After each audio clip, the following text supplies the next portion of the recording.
What can the earliest days of psychology teach us about being happy? In The Courage to be Happy, 2016, Ichiro Kishimi and Fumitake Koga explore the work of early 20th century psychotherapist Alfred Adler and discuss why his ideas are still relevant. This is a sequel to the best-selling book The Courage to be Disliked, 2013. Like that book, it takes the form of a long discussion between a pessimistic young man, called the Youth, and an elderly philosopher. However, while The Courage to be Disliked was simply an introduction to Adlerian psychology, The Courage to be Happy discusses how you can find happiness by applying Adler's principles to your life. Kishimi is a certified counselor and consultant for the Japanese Society of Adlerian Psychology, where he provides guidance to young psychiatric patients. In addition to his writing and counseling work, Kishimi also lectures on Adlerian psychology. He's translated selected works of Adler's into Japanese, such as The Science of Living and Problems of Neurosis. Koga is a professional author. In his late 20s, he made several trips to Kyoto to meet with Ichiro Kishimi, who was already a renowned expert on Adlerian psychology. Koga's notes from their conversations became the basis for The Courage to be Disliked and, later, The Courage to be Happy. In this guide, we'll start by establishing the setting that Kishimi and Koga created, a conversation between the youth and the philosopher taking place in the latter's office. We'll then explore the author's interpretations of Adlerian psychology's main goals, independence and a strong sense of community, which Adler taught were the foundations of happiness. Finally, we'll discuss how you can raise and teach children in ways that foster their own independence and community sense, and some common mistakes that interfere with those goals. Our commentary will compare Kishimi and Koga's principles with those of other self-help books, such as Grit and Discipline Equals Freedom. We'll also discuss which principles of Adlerian psychology are still supported by modern psychology and which are not. Finally, we'll provide some strategies for putting Kishimi and Koga's ideas into action. Setting up the story: the youth, the philosopher, and Adler. The Courage to be Happy takes place 3 years after the youth and the philosopher's conversation in The Courage to be Disliked, when the philosopher introduced the youth to Adlerian psychology. During those 3 years the youth became a teacher, believing that it was his mission to pass Adler's ideals on to the next generation. However, he became disillusioned when it seemed like Adler's methods weren't effective. In trying to live and teach by Adler's principles, the youth lost the respect of his students and his co-workers. Therefore, the youth goes back to the philosopher, intending to tell him that Adler's ideas were nonsense. Instead, the two have a long conversation wherein the youth comes to realize that he misunderstood some crucial points in Adler's teachings, and that was why he'd been unable to implement them properly. Short-form note: the dialogue format the author's use echoes how the ancient Greek philosopher Plato wrote his famous Socratic dialogues. Like Plato, Kishimi and Koga use this format to engage the reader with thought-provoking conversations, instead of simply stating their ideas for the reader to memorize. In other words, it encourages the reader to take a more active role and learn how to think about these topics, not just what to think. Goals of Adlerian psychology. Kishimi and Koga, using the youth and the philosopher as their mouthpieces, discuss numerous topics throughout this book. However, they explain that Adlerian psychology has 2 main goals: independence and the ability to participate in your community. Together, those 2 goals are the foundation of Adler's concept of happiness. Therefore, every lesson the youth learns supports one or both of those goals. Short-form note: Alfred Adler, 1870 to 1937, was an Austrian medical doctor and psychotherapist. Initially a close colleague of Sigmund Freud, Adler eventually broke away and established his own school of thought, which he called individual psychology.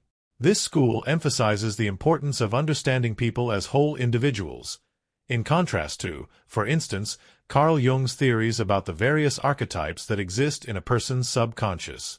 Adler also introduced several concepts that are still influential in modern psychology, such as the inferiority complex, which suggests that feelings of inferiority often drive human behavior and can lead people to overcompensate by acting competitively or aggressively. Goal number 1. Independence. The first goal of Adlerian psychology is independence. Kishimi and Koga say that everyone has an innate drive to overcome their natural helplessness through self-improvement. This is evident from a very early age. For example, children often insist on doing things for themselves as soon as possible. The authors also say that this desire for independence is actually a desire for freedom. What people really want is the ability to choose their own course of action and carry it out without needing anyone else's help or approval. Short-form note: though it's counterintuitive, the author's definition of freedom has an inherent aspect of self-control. This kind of freedom doesn't mean just doing whatever you want at any given moment. It means that you have the skills and discipline to achieve the goals you choose for yourself. This is also the main thesis of the book Discipline Equals Freedom, by former Navy SEAL Jocko Willink. Willink writes that discipline is the only way to free yourself from bad habits and negative thought patterns, achieve your full potential, and, by doing so, find happiness. In this section, we'll look at two crucial strategies for developing your own sense of independence and freedom. First, we'll discuss the importance of focusing your efforts on things that you can control and not letting others take that control away from you. Second, we'll explain Adler's theory that you can become the person you want to be at any time. By changing how you think about your past, you can change who you are in the present. Finally, we'll examine some common obstacles that prevent people from becoming truly independent. Focus on your own tasks. One fundamental concept of Adlerian psychology that Kishimi and Koga discuss is separation of tasks. According to this idea, every person has their own tasks to devote their attention and energy to. It's not our place to interfere with anyone else's tasks. Likewise, we shouldn't let other people interfere with ours. The authors say that, to determine whether a task belongs to you, you should ask yourself two questions. Is the outcome of this task in your control? Are you directly affected by the outcome of this task? If the answer to both questions is yes, that's a task you can claim. If not, then it belongs to someone else. For instance, choosing where you live as an adult is your task. You're the one who has to build a life wherever you choose to be, and you must accept the benefits and drawbacks of living in that place. However, the people around you may try to influence you as you make that decision.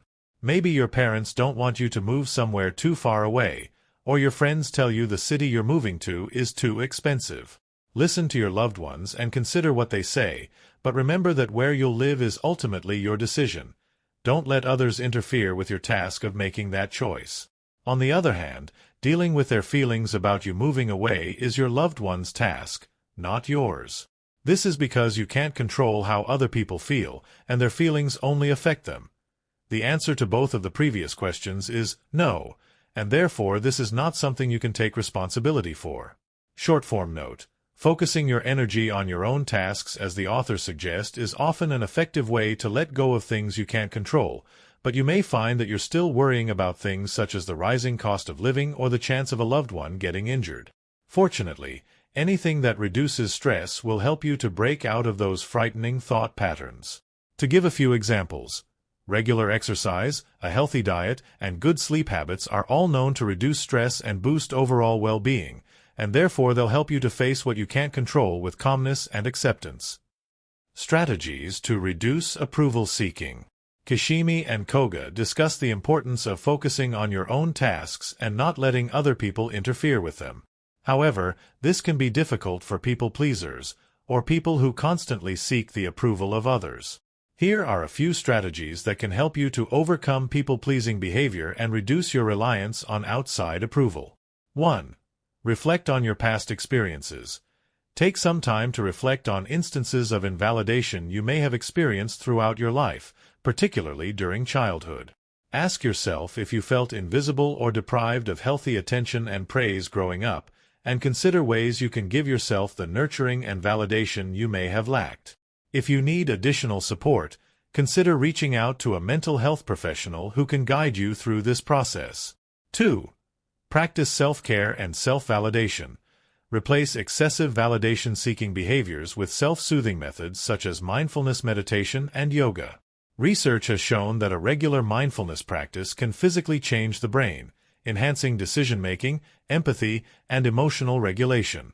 Incorporate positive affirmations tailored to your specific needs, such as, "I am confident," or "I am enough," to replace negative self-talk with empowering thoughts. 3. Assert your boundaries. Learning to say no can be challenging, especially if you have a fear of abandonment. Practice saying no to smaller requests before gradually moving on to larger ones. This will help you build resilience and become more comfortable with the discomfort of potentially disappointing others. 4. Cultivate supportive relationships.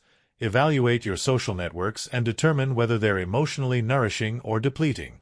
Seek out communities or professionals who can provide you with the emotional validation you need, such as support groups or therapists specializing in boundary work. 5. Distance yourself from people who invalidate you. When you find yourself seeking validation, assess whether the person you're turning to is emotionally safe and supportive, or if they have a history of violating your personal boundaries. If the latter is true, consider reaching out to a more supportive friend, talking with a therapist, or taking time for self-care instead. Remember, it's crucial to prioritize your emotional well-being and avoid seeking validation from those who may cause you further distress. Free yourself from your past. Next, Kishimi and Koga discuss the Adlerian idea that the events of your past don't have the power to define who you become. Instead, it's how you think about past events that influences who you are today. Therefore, you can decide who you want to be at any point in your life by changing how you frame your view of the past. Many people justify the current version of themselves by holding on to a negative view of their past. They believe that they are the way they are because of unfortunate things that happened to them, and they use those events as an excuse not to improve. However, your past only exists to the extent that you give meaning to it, and it doesn't need to influence how you live your life now. Short-form note: our understanding of the brain's response to trauma has significantly advanced since Adler's time. Modern neuroscience has revealed that trauma can fundamentally change brain structure and function, particularly in areas related to threat detection, emotional processing, and memory. This means that, for many people, overcoming the past isn't as simple as just letting go or deciding to change how they think about it. For example, some studies have shown that the brain's salience network, which is crucial for learning and threat detection, undergoes changes that make it challenging for trauma survivors to distinguish between danger and safety. As a result, they may feel as if they're always in danger. Obstacles to independence. In addition to discussing ways to develop your sense of independence, Kishimi and Koga discuss some common obstacles that may stop you from doing so. The first barrier to independence is a lack of courage. This often stems from the fear of making bad decisions or failing in your endeavors, which can prevent you from taking charge of your own life. To overcome this barrier, face up to your fears and start taking responsibility for your situation and your actions. As you start this process, the authors urge you to remember that mistakes are a natural part of the learning process, and failure is an opportunity for growth and improvement. View these as opportunities you can embrace, rather than as shameful outcomes to avoid at all costs. How to be more courageous. Kishimi and Koga say that it's important to overcome your fears and develop the courage to be happy, but they don't offer much actionable advice about how to do that. In the 4-Hour Workweek, entrepreneur Tim Ferriss suggests overcoming the fears that are holding you back by asking yourself clear, specific questions about those fears. For instance, what's the worst-case scenario that might result from a certain action? If that worst-case scenario happens, how will you handle it? What are you missing out on by not taking that action? Ferriss says that by asking and answering questions like these, you'll realize that your fear is harming you more than any likely outcome of whatever action you're considering. Another obstacle to independence is a lack of will. Kishimi and Koga write that many people find it easier to let others make decisions for them and simply do as they're told. However, this approach hinders their personal growth and the development of critical decision-making skills. To overcome this obstacle, the authors suggest gradually taking on more responsibility and practicing making decisions for yourself, even if they're small ones at first. For instance, you don't need to embark on a new career path right away, but you might start by taking the initiative at your current job and making a decision that you'd normally clear with a supervisor first. Short-form note: The kind of passivity the authors describe here is often a result of past trauma. In Complex PTSD, psychotherapist Pete Walker explains that people who repeatedly experience trauma, especially in childhood, often get trapped in their trauma responses and go through life as if they're in constant danger. Someone who never tries to assert themselves or make their own decisions may be stuck in a freeze response. Like an animal who hides from danger by staying perfectly still, they try to remain unnoticed by keeping quiet and staying out of the way. Finally, Kishimi and Koga say that self-centeredness is another significant barrier to self-reliance. This is a barrier that we all start building in infancy. Babies are self-centered out of necessity, since crying for help is their only tool for survival. However, some people never emotionally grow beyond this self-centeredness, even after physically maturing and becoming capable of taking care of themselves. As a result, they continue to expect others to cater to their needs and desires throughout their lives, the exact opposite of independence. You can overcome self-centeredness by developing a strong sense of community, which we'll discuss in the next section. Short-form note. The authors say that it's important to overcome self-centeredness and become more independent, but, aside from claiming that doing so will make you happier, they don't explain why you'd want to give up an easy life of letting others do things for you. A growing body of research suggests that selflessness, helping others instead of always letting them help you, can boost your physical and emotional well-being, reduce stress, and may even help you to live longer. While the reasons for this aren't explored in these studies, it's most likely because humans evolved to live in tribes. As a result, we're naturally driven to help each other, and doing so makes us feel good. Goal number 2. A sense of community. While independence is crucial for self-esteem and overall well-being, it's only one of the 2 goals of Adlerian psychology. Next, Kishimi and Koga explain Adler's concept of Gemeinschaftsgefühl, which translates to community feeling, or sense of community. The authors say that humans are social by nature, so interpersonal relationships are a fundamental part of life and happiness. In fact, Adler taught that all hardships and joys stem from our interactions with other people. Therefore, the quality of our relationships shapes our well-being and overall life satisfaction. In this section, we'll discuss why contributing to your community can boost your happiness, why you should offer respect freely to everyone, and what respect really means, and the 3 fundamental types of relationships in Adlerian psychology. Contribute to your community. The authors start by saying that contributing to your community is essential for your personal happiness and fulfillment. Adler taught that happiness comes from feeling useful. That feeling, in turn, helps you develop a sense of worth and belonging in your community, which are crucial for your overall well-being. Short-form note. This theory that you need feelings of worth and belonging in order to be happy closely resembles what social worker Brené Brown says is needed to live wholeheartedly, which is to say, to boldly pursue the life you want. In Daring Greatly, Brown says that every person needs to connect with others in order to be happy because we all need to experience feelings of love and belonging. She also says that shame, feeling like you aren't enough as you are, is the greatest obstacle to connection. While Kishimi and Koga say that usefulness is the key to developing a sense of self-worth, or, as Brown would say, overcoming shame, Brown disagrees. She says that being open, honest, and emotionally vulnerable is the key to overcoming shame. However, Kishimi and Koga also say that value can only exist in relation to others. Therefore, it's not enough to just try to be productive. You have to be useful to someone else in order to feel valued. In other words, no matter how much you accomplish, it won't be satisfying if it's only for your own benefit. With that said, Adler taught that you don't always need to perform concrete acts of contribution to experience this sense of belonging and worth. You can improve the lives of those around you simply by participating in your community. Short-form note. In addition to bolstering your sense of self-worth, becoming useful and well-liked in your community is likely to have more tangible benefits as well. In the happiness hypothesis, social psychologist Jonathan Haidt says humans have an instinct that he calls the reciprocity reflex, a drive to repay others for what they do for us, whether those actions were helpful or harmful. Therefore, if you have a good reputation and frequently help others, the people in your community are likely to also do nice things for you. Conversely, if you have a bad reputation, For instance, people think you're unfriendly, or you're known for bullying others.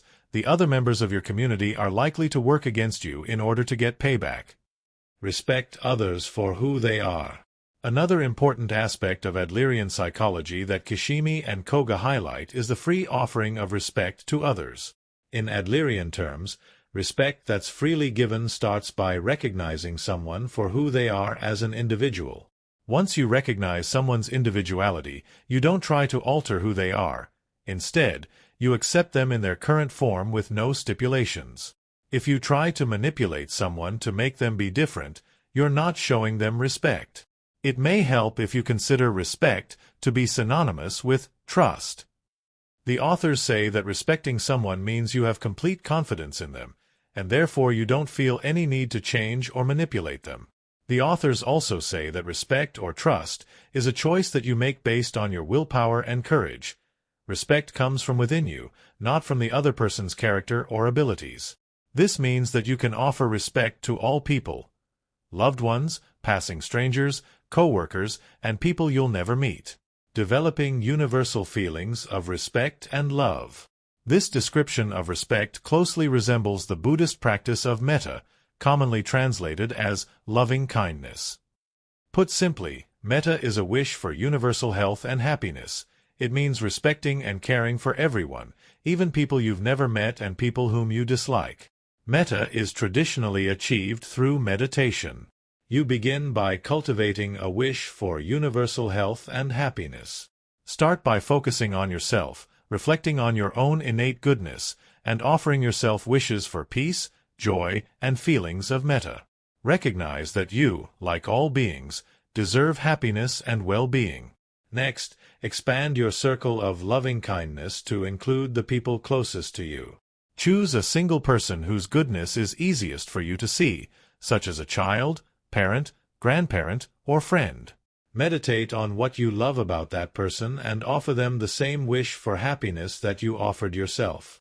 Once you've done this, widen your circle of metta to include other people you're close to, then people you don't know as well, and eventually, people whom you don't know at all.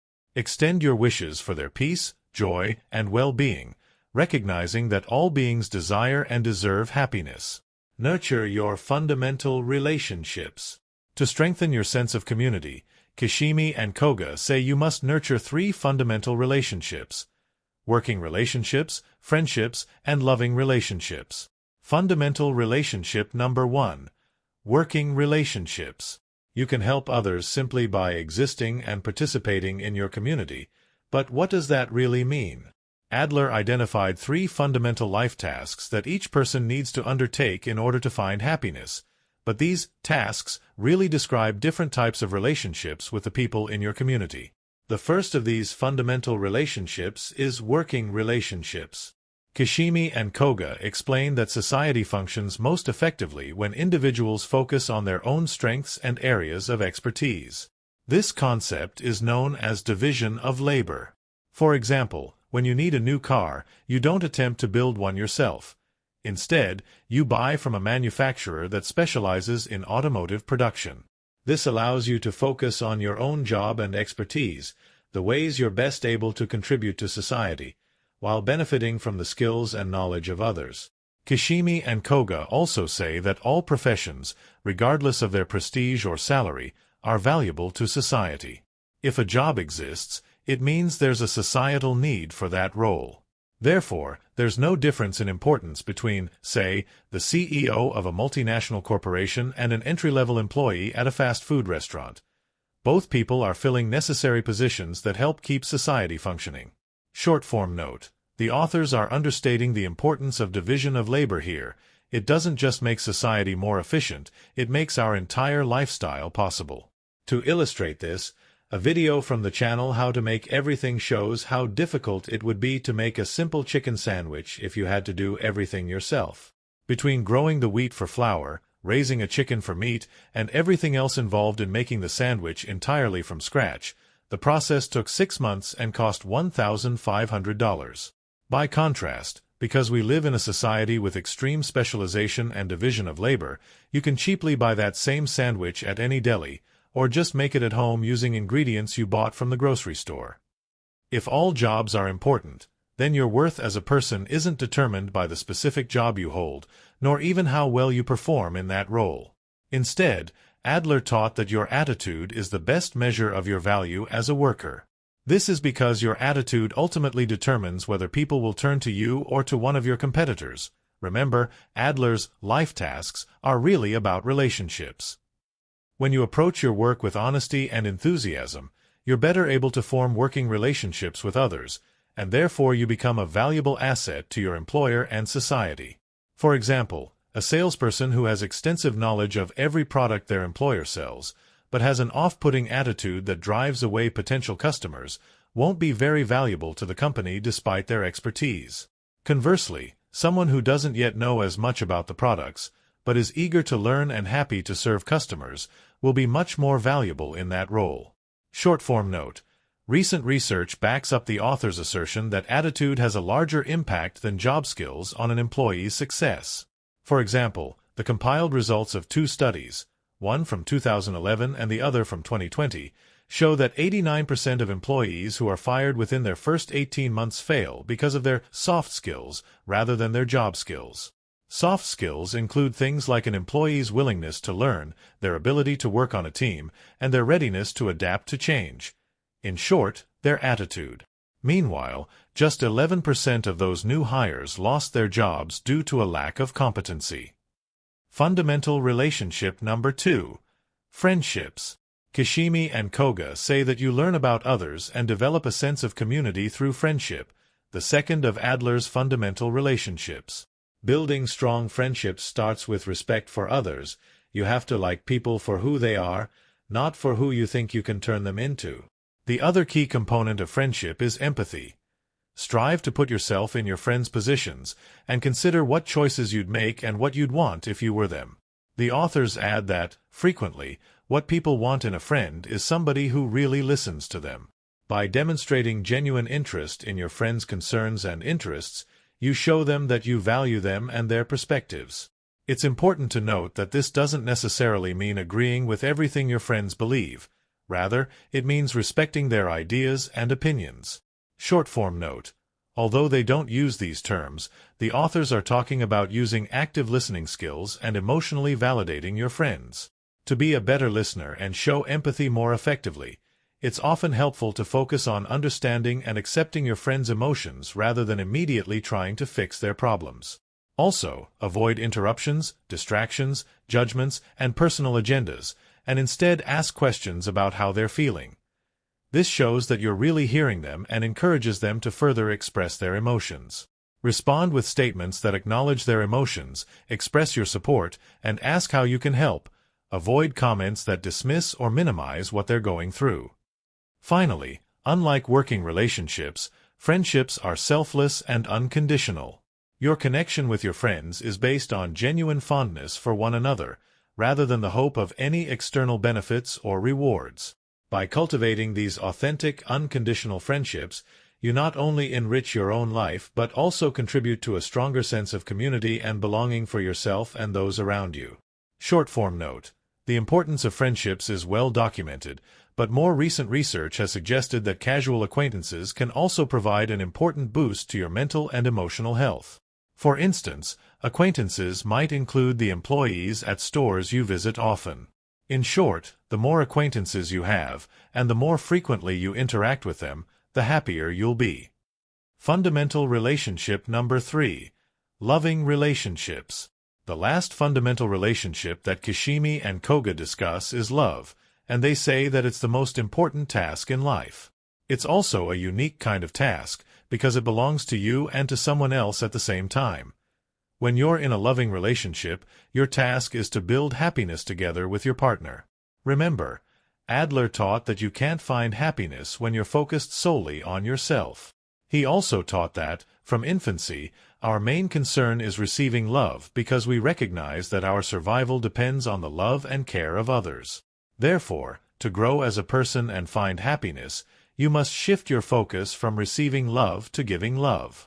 The authors say that you can achieve this growth through a loving relationship. This is because, when you're in such a relationship, your priorities shift from fulfilling your own needs and desires to fulfilling the shared needs of you and your partner. Your focus changes from me to us. As a result, you finish growing past the self-centeredness that you developed in infancy and discover the joy of contributing to others instead. Connection. Love as the first step toward selflessness. This principle of shifting your focus through a loving relationship builds on a major point in the author's earlier book, The Courage to be Disliked. In that book, Kishimi and Koga said that the main difference between happy and unhappy people is what they try to accomplish with their relationships. Note that, in this case, they were discussing all relationships rather than just romantic relationships. In brief, unhappy people are concerned with earning others' approval, receiving love, because they believe that their worth is determined by what others think of them. On the other hand, happy people are concerned with how they can help others, and they derive their sense of self-worth from feeling useful, giving love. The Courage to be Happy presents loving relationships as a bridge between those mindsets. Being useful to your partner teaches you to think about how you can be useful in every relationship. Therefore, love is one way to start moving past self-centeredness and toward the selflessness that Adler believed brings happiness. Educating and rearing children. Adler's work frequently discusses how to raise and educate children, so Kishimi and Koga spend a lot of time on that topic as well. Recall that the youth originally went back to the philosopher because he was struggling in his role as a teacher. According to the authors, instructing children, whether as an educator or a parent, means guiding them toward the same goals that everyone else has, independence and a sense of community. In this section, we'll discuss how common mistakes in raising and educating children sabotage those goals. We'll start by explaining how interfering too much in a child's development stifles their ability to grow into independent adults. Then we'll discuss how imposing punishments and rewards, rather than letting children experience the natural consequences of their actions, hinders their ability to develop a strong sense of community. Excessive interference stifles a child's independence. Kishimi and Koga say that well-meaning parents and teachers often hinder children's ability to become self-sufficient by meddling too much in their lives. When children are constantly subjected to direction and supervision, they may struggle to function independently later in life. Short-form note. Not only does excessive interference in a child's life stunt their ability to make decisions and live independently, it's likely to make them frustrated and resentful as well. Every time a parent or teacher takes a decision away from a child, they're insulting that child's intelligence. There's an implication that the child isn't competent enough to make the decision alone. It becomes even more frustrating when that decision is something trivial, like which clothes to wear each day.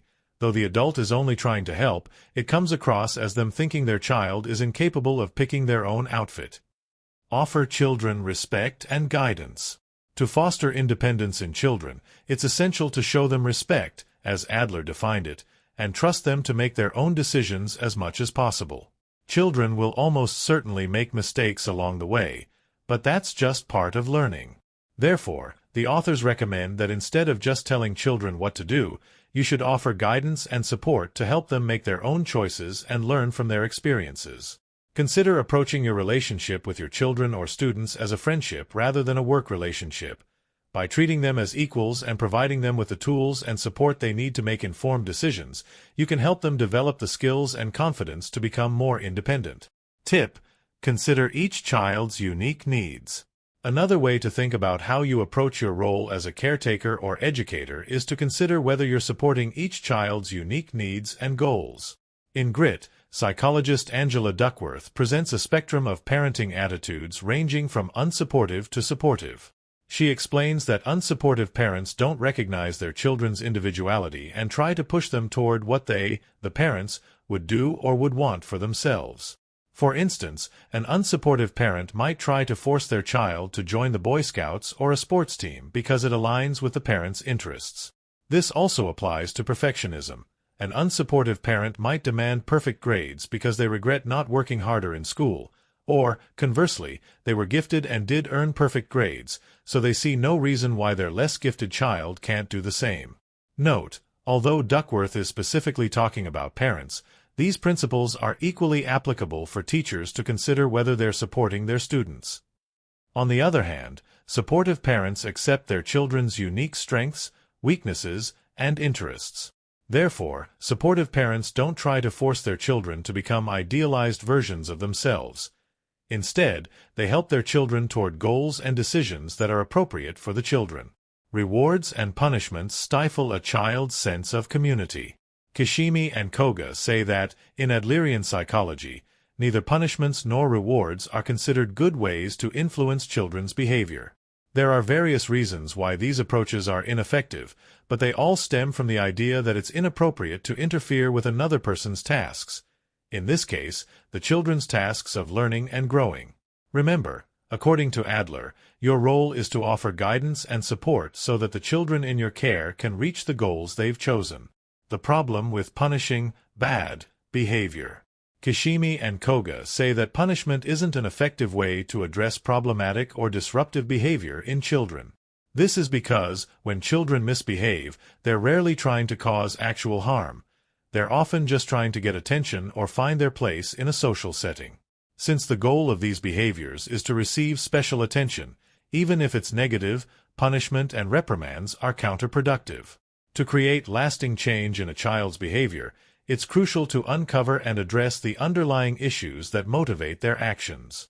Your ultimate goal should always be to protect the children under your care and reach a point of mutual understanding with them. Short-form note. The authors say that punishing children is ineffective, but there are times when children need to be reined in and controlled, which can be challenging without the threat of punishment. Talking isn't always a practical solution because the child might be unwilling to talk to you or unable to articulate what's wrong. Or, if you're a teacher, you might not be able to devote that much time to a single student. One way to correct behavior without explicitly punishing it is to just allow the child to face the natural consequences of their actions. For example, a child who makes fun of their classmates might find themselves eating lunch alone. That's an opportunity to point out that people won't want them around unless they start being nicer.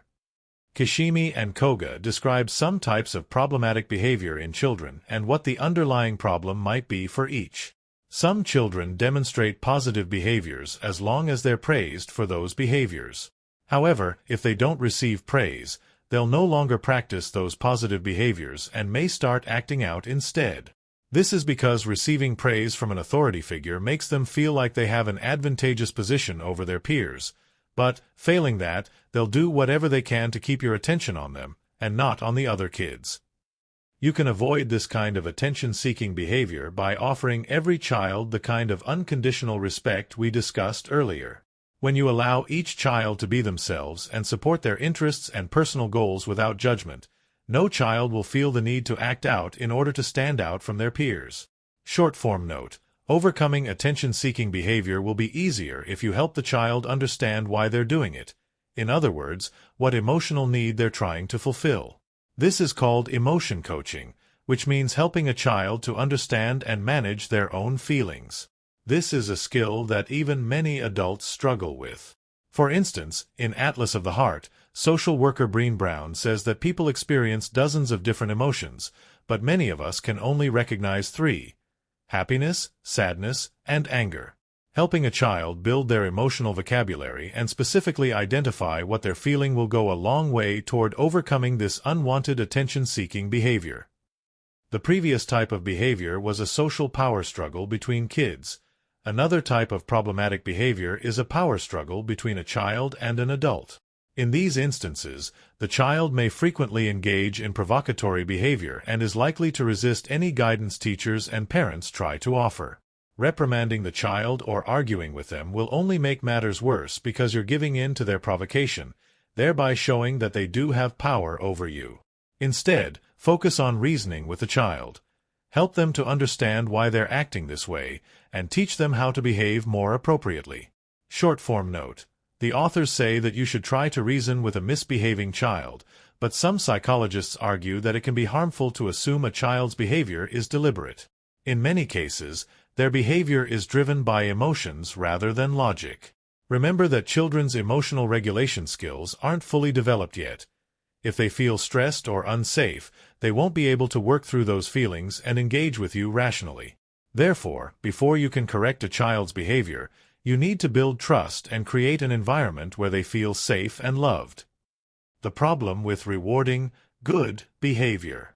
According to Kishimi and Koga's discussion of Adler's ideas, praise and reward for positive behaviors can be just as harmful as punishment and reproach. As we've already mentioned, in social settings like classrooms, praise can create an unhealthy environment for children. It can cause children to focus on doing good things to receive favor from authority figures, such as teachers or parents, rather than doing good for its own sake. The children will also view praise as something to be coveted and fought over, and therefore start to see their classmates as competitors. This type of competition can be detrimental to a classroom community. It drives students to undermine each other and show off in order to stand out from their peers. Instead, the authors say that you should promote a cooperative, communal atmosphere where the children can work together and support each other. This is preferable to a setting where they feel the need to fight over what they view as a limited resource, your praise. Tip: leverage children's intrinsic motivation. The overarching problem with rewards and punishments is that they're external motivators. An authority figure hands down punishments and rewards, and so the children learn that they must please authority figures rather than developing independence and learning to support one another.